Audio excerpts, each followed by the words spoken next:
The Power is Within You is a self-help book by Louise Hay. This book is one of the pioneers of the self-love and positive thinking movement. In this video, we're going to deep dive into Chapter 3, The Power of Your Spoken Word.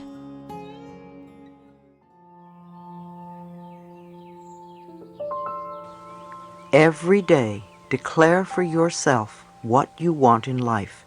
Declare it as though you have it. The law of mind. There is a law of gravity, and there are several other physical laws, like physics and electricity, most of which I don't understand.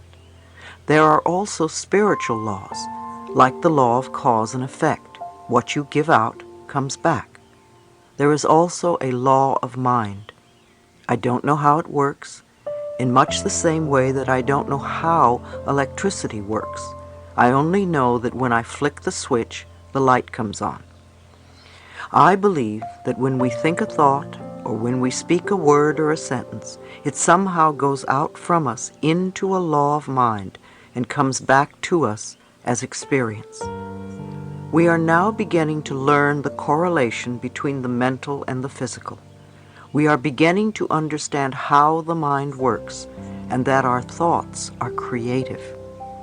Our thoughts speed through our minds very quickly, so it is difficult to shape them at first. Our mouths, on the other hand, are slower. So if we can start editing our speech by listening to what we say and not letting negative things come out of our mouths, then we can begin to shape and control our thoughts. There is tremendous power in our spoken words, and many of us are not aware just how important they are. Let us consider words as the foundation of what we continually create in our lives. We use words all the time, yet we babble away, seldom thinking about what we are truly saying or how we are saying it. We pay very little attention to the selection of our words. In fact, most of us speak in negatives. As children, we were taught grammar. We were taught to select words according to these rules of grammar. However, I have always found that the rules of grammar continually change, and what was improper at one time is proper at another time, or vice versa. What was slang in the past is considered common usage in the present. However, grammar does not take into consideration the meaning of words and how they affect our lives. On the other hand, I was not taught in school that my choice of words would have anything to do with what I would experience in life. No one taught me that my thoughts were creative, or that they could literally shape my life. Nobody taught me that what I gave out in the form of words would return to me as experiences. The purpose of the Golden Rule was to show us a very basic law of life: do unto others as you would have them do unto you, or what you give out comes back to you. It was never meant to cause guilt. No one ever taught me that I was worth loving or that I deserved good, and nobody taught me that life was here to support me. I remember that as children, we would often call each other cruel and hurtful names and try to belittle one another. But why did we do that? Where did we learn such behavior? Look at what we were taught. Many of us were told repeatedly by our parents or teachers that we were stupid or dumb or lazy. We were a nuisance and not good enough. Sometimes we heard our parents say that they wished we had never been born. Maybe we cringed when we heard these words, but little did we realize how deeply embedded the hurt and pain would become. Changing our self-talk. Too often we accepted the early messages that our parents gave us.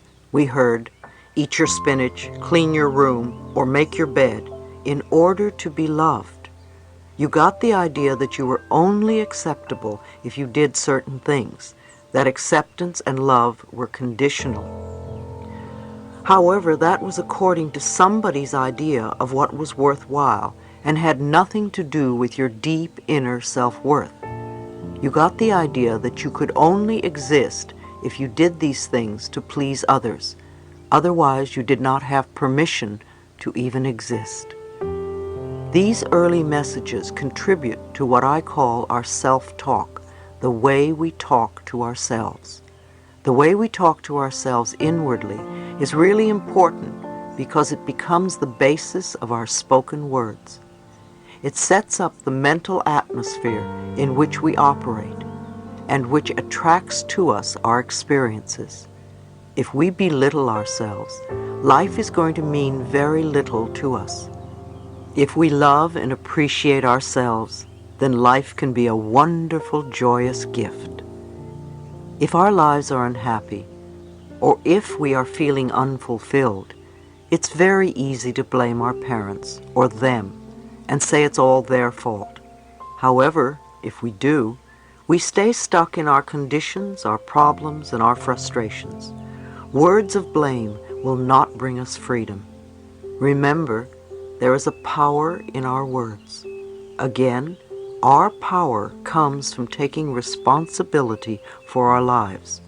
I know it sounds scary to be responsible for our lives, but we really are, whether we accept it or not.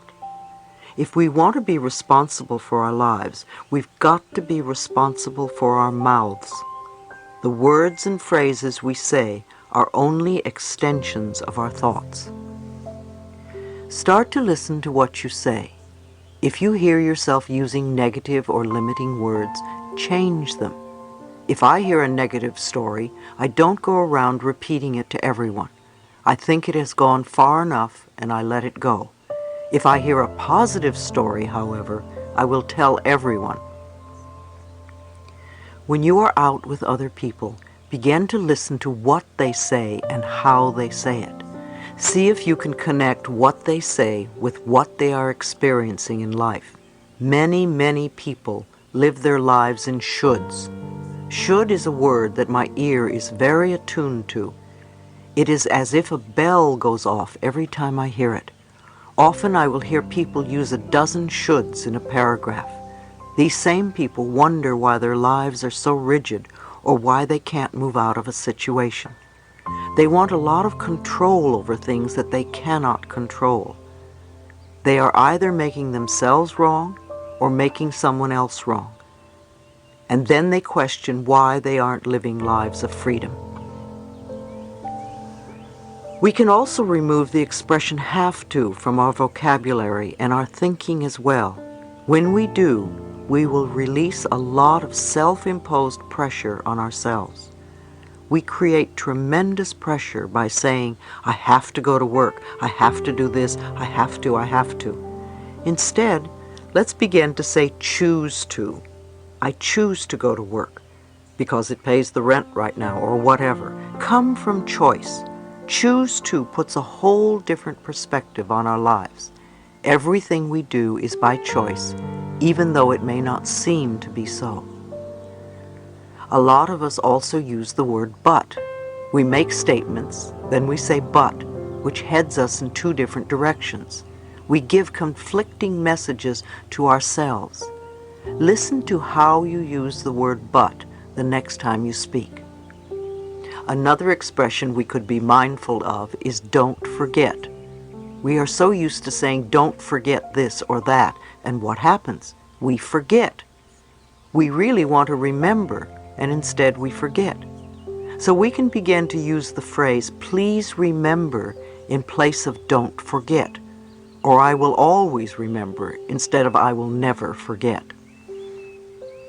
When you wake up in the morning, do you curse the fact that you have to go to work? Do you complain about the weather? Do you grumble that your back or your head hurts? What is the second and third thing you think or say? Do you yell at the children to get up? Most people say more or less the same thing every morning. How does what you say start your day? Is it positive and cheerful and wonderful? Or is it whining and condemning? If you grumble and complain and moan, you're setting yourself up for just such a day. What are your last thoughts before going to bed? Are they powerful, healing thoughts or poverty, worry thoughts? When I speak of poverty thoughts, I don't mean only about the lack of money. It can be a negative way of thinking about anything in your life, any part of your life that is not flowing freely. Do you worry about tomorrow? Usually, I will read something positive before I go to sleep. I am aware that when I sleep, I am doing a lot of clearing that will prepare me for the next day. I find it very helpful to turn over to my dreams any problems or questions I may have. I know my dreams will help me take care of whatever is going on in my life. I am the only person who can think in my mind, just like you are the only person who can think in your mind. Nobody can force us to think in a different way. We choose our thoughts, and these are the basis for our self-talk. As I experienced how this process worked more in my life, I began to live more of what I was teaching others. I really watched my words and my thoughts, and I constantly forgave myself for not being perfect.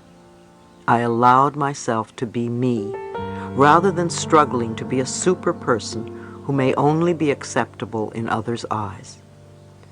When I began for the first time to trust life and to see it as a friendly place, I lightened up. My humor became less biting and more truly funny. I worked on releasing criticism and judgment of myself and other people. And I stopped telling disaster stories. We are so quick to spread bad news. It's just amazing. I stopped reading the newspaper and gave up the 11 o'clock news at night because all the reports were concerned with disaster and violence and very little good news. I realized that most people don't want to hear good news.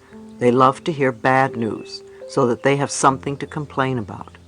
Too many of us keep recycling the negative stories until we believe that there is only bad in the world.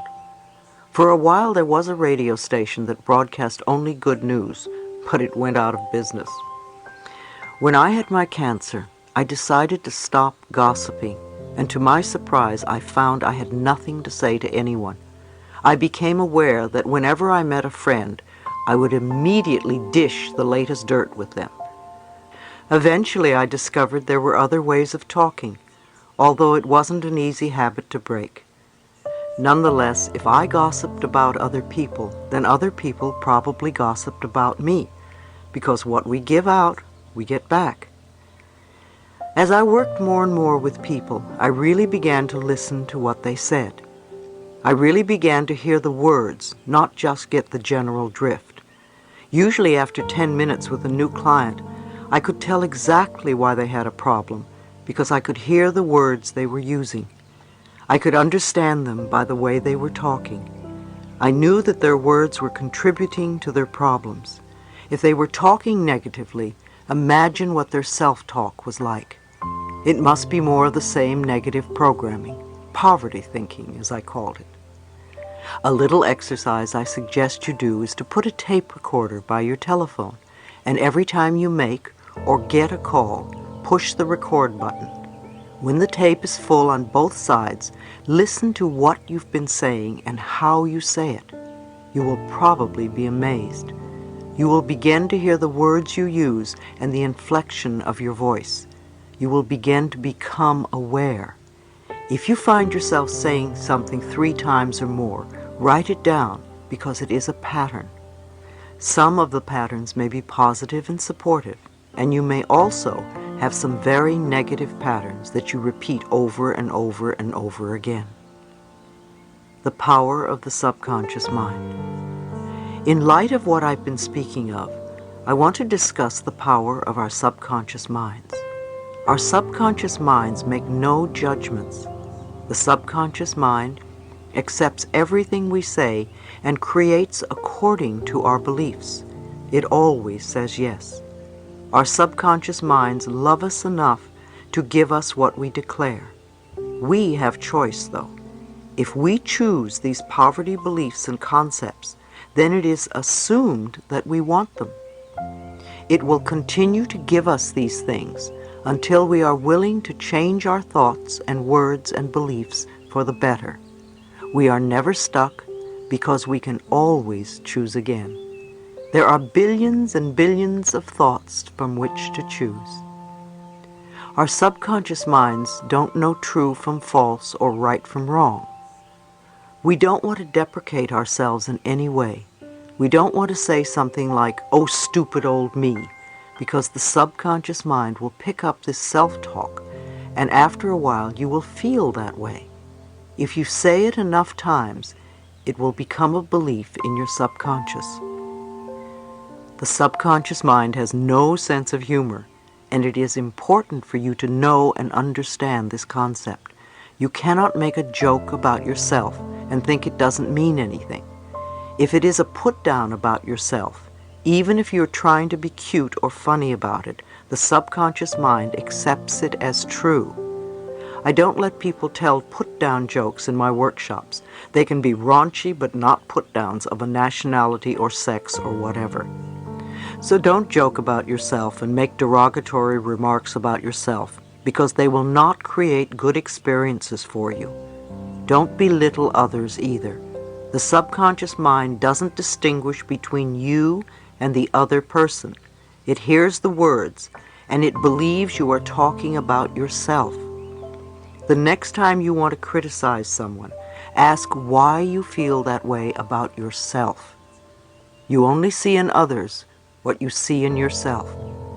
Instead of criticizing others, praise them, and within a month, you will see enormous change within you. Our words are really a matter of approach and attitude. Notice the way that lonely, unhappy, poor, sick people talk. What words do they use? What have they accepted as the truth for themselves? How do they describe themselves? How do they describe their work, their lives, their relationships? What do they look forward to? Be aware of their words, but please don't run around telling strangers that they are ruining their lives by the way they talk. Don't do it to your family and friends either, because the information will not be appreciated. Instead, use this information to begin to make the connection for yourself and practice it if you want your life to change. Because even on the smallest level, if you change the way you talk, your experiences are going to change. If you are a person with an illness who believes that it is fatal and that you're going to die and that life is no good because nothing ever works for you, then guess what? You can choose to release your negative concept of life. Start affirming for yourself that you are a person who is lovable and that you are worth healing and that you attract everything you need on the physical level to contribute to your healing. Know that you are willing to get well and that it is safe for you to get well. Many people only feel safe when they are sick. They are usually the kind that have difficulty saying the word no. The only way they can say no is by saying, "I'm too sick to do it." It's a perfect excuse. I remember a woman at one of my workshops who had 3 cancer operations. She couldn't say no to anybody. Her father was a doctor, and she was Daddy's good little girl, so whatever Daddy told her to do, she did. It was impossible for her to say no. No matter what you asked her, she had to say yes. It took 4 days to get her to literally shriek no at the top of her lungs. I had her do it while shaking her fist, no, no, no, and once she got into it, she loved it. I find that many women with breast cancer can't say no. They nourish everybody except themselves. One of the things I recommend to a woman with breast cancer is that she must learn to say no. No, I don't want to do it. No. 2 or 3 months of saying no to everything and everyone will begin to turn things around. She needs to nourish herself by saying, "This is what I want to do, not what you want me to do." When I used to work with clients privately, I would hear them argue on behalf of their limitations, and they would always want me to know why they were stuck because of one reason or another. If we believe we are stuck and accept that we are stuck, then we are stuck. We get stuck because our negative beliefs are being fulfilled. Instead, let's begin to focus on our strengths. Many of you tell me that my tapes saved your lives. I want you to realize that no book or tape is going to save you. A little piece of tape in a plastic box is not saving your life. What you are doing with the information is what matters. I can give you plenty of ideas, yet what you do with them is going to count. I suggest that you listen to a particular tape over and over again for a month or more so that the ideas become a new habit pattern. I'm not your healer or savior. The only person who's going to make a change in your life is you. Now, what are the messages you want to hear? I know I say this over and over again. Loving yourself is the most important thing you can do, because when you love yourself, you're not going to hurt yourself or anyone else. It's my prescription for world peace. If I don't hurt me and I don't hurt you, how can we have war? The more of us who can get to that place, the better the planet will be. Let's begin to be conscious of what is going on by listening to the words we speak to ourselves and to others. Then we can begin to make the changes that will help heal ourselves as well as the rest of the planet.